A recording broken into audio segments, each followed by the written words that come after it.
제3장.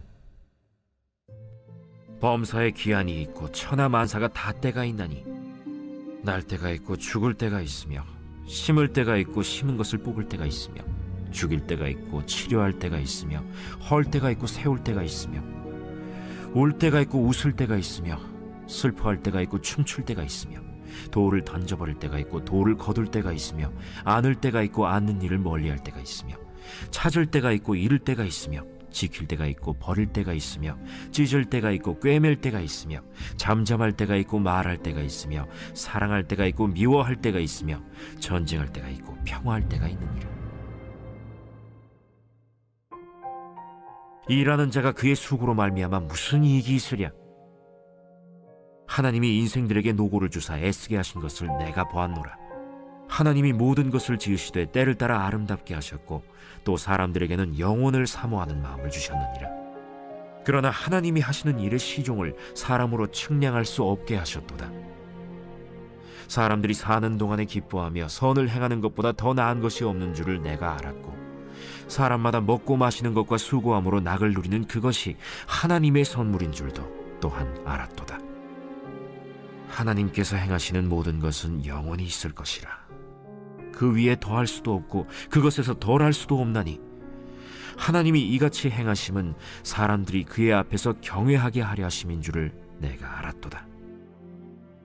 이제 있는 것이 옛적에 있었고 장래에 있을 것도 옛적에 있었나니 하나님은 이미 지난 것을 다시 찾으시느니라. 샬롬, 반갑습니다. 오늘은 하나님이 당신의 마음을 두드리십니다 라는 제목으로 함께 하나님의 말씀 나누겠습니다. 본문에는 두 가지 때가 나옵니다. 1절에서 10절에서는 세상 사람들도 공감하는 14가지의 인생의 사건들의 이 목적과 기한을 설명합니다. 그 뒷부분에는 하나님의 백성들만 깨닫는 하나님의 때를 설명하고 있습니다. 먼저 첫 번째, 세상 사람들도 공감하는 인생의 시간입니다. 1절에 범사의 기한이 있고 천하만사가 다 때가 있나니, 범사가 목적이 있고 그 목적을 이루기 위한 때가 있다고 하십니다. 이것은 믿지 않는 세상 사람들도 다 인정하는 것들입니다. 첫 번째는 날 때가 있고 죽을 때가 있다고 하십니다. 두 번째는 심을 때가 있고 뽑을 때가 있습니다. 세 번째는 죽일 때가 있고 치료시킬 때가 있습니다. 네 번째는 헐 때가 있고 세울 때가 있습니다. 다섯 번째는 울 때가 있고 웃을 때가 있으며 여섯 번째, 슬퍼할 때가 있고 춤출 때가 있습니다. 일곱 번째, 돌을 던져 버릴 때가 있고 돌을 거둘 때가 있으며 여덟 번째, 안을 때가 있고 아는 일을 멀리할 때가 있습니다. 아홉 번째, 찾을 때가 있고 잃어버릴 때가 있으며 열 번째, 지킬 때가 있고 버릴 때가 있습니다. 11번째, 찢을 때가 있고 꿰맬 때가 있습니다.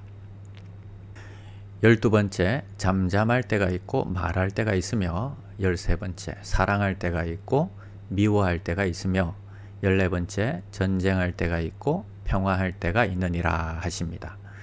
이것들은 세상 사람들도 다 공감하는 내용입니다. 그러나 더 중요한 또 하나의 때가 있습니다. 두 번째, 하나님이 우리 마음의 문을 두드리는 시간입니다. 11절, 하나님이 이 모든 것을 지으시되 때를 따라 아름답게 하셨고 또 사람들에게는 영원을 사모하는 마음을 주셨느니라. 그러나 하나님이 하시는 일의 시종을 사람으로 측량할 수 없게 하셨도다. 하나님이 우리를 지으신 때가 있습니다. 또 당신을 아름답게 하신 때가 있습니다. 영원을 사모하는 마음을 주셨다 합니다. 그러나 언제 어떤 방식으로 하나님을 만나게 하실지는 우리가 측량할 수 없다고 하십니다. 그러나 분명한 것은 하나님의 구원의 방식은 귀하고 놀랍다는 것입니다. 13절, 사람마다 먹고 마시는 것과 수고함으로 낙을 누리는 그것이 하나님의 선물인 줄도 또한 알았도다. 우리가 수고함으로 먹고 마시는 것은 하나님께 감사하며 자족하는 것입니다. 하나님의 선물입니다.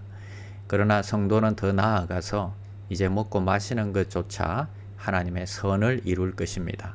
목장에서 함께 먹고 마시면서 영혼 구원의 선을 이루는 것이 하나님께서 기뻐하시는 일입니다.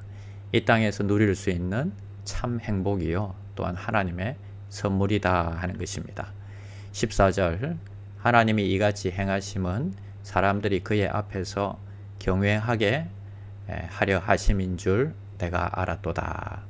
목장의 이 목적은 우리 주위에 있는 VIP들이 하나님을 만나게 하는 것이다 하는 것입니다. 모세나 바울을 보시기 바랍니다. 자기의 뜻대로 살다가 하나님의 때가 되자 하나님이 그들을 부르셔서 하나님의 선한 목적에 합당한 삶을 살도록 인도하셨습니다. 하나님이 우리를 향해서 구원으로 초청하는 하나님의 때가 있다는 것입니다. 모세와 바울의 인생을 바꾸셨듯이 우리의 인생도 바꾸실 때가 있습니다. 좀 더 나은 목적을 위해서 살게 하십니다. 이 방송을 듣는 분 가운데 오랜 시간 주님을 떠나서 살아온 분이 계신다면 이 말씀을 드리고 싶습니다. 하나님은 당신을 사랑하십니다. 허무한 우리의 인생의 의미를 깨닫게 하실 것입니다. 함께 동행하시며 여러분을 돕기를 원하십니다. 그분이 지금 당신의 마음의 문을 두드리고 계십니다. 이제 우리 주님이 여러분을 찾아오셨음을 믿고 가까운 교회로 나가셔서 도움을 받으시기를 바랍니다. 기도하겠습니다. 하나님 감사합니다. 우리의 인생에 기한이 있고 만사가 때가 있다고 하셨습니다. 우리에게 영혼을 사모하는 마음을 주셨습니다. 우리 속에 천국을 사모하는 마음과 하나님을 사모하는 마음을 다시 일어나게 하여 주시옵소서. 나를 향한 하나님의 사랑을 깨닫고 주님 앞에 나오게 도와 주시옵소서. 예수님의 이름으로 기도드립니다. 아멘. 1. 오심 기도. 하루 5번 마음을 다해 드리는 기도. 나는 죽었습니다. 제가 주인이 아니고 예수님이 저의 주인이십니다. 예수님은 십자가에서 죽으시고 부활하셨습니다. 부활하신 예수님을 가슴으로 만나서 따라가며 간증합니다. 사랑하는 가족과 함께 영광스러운 승리를 노래합니다.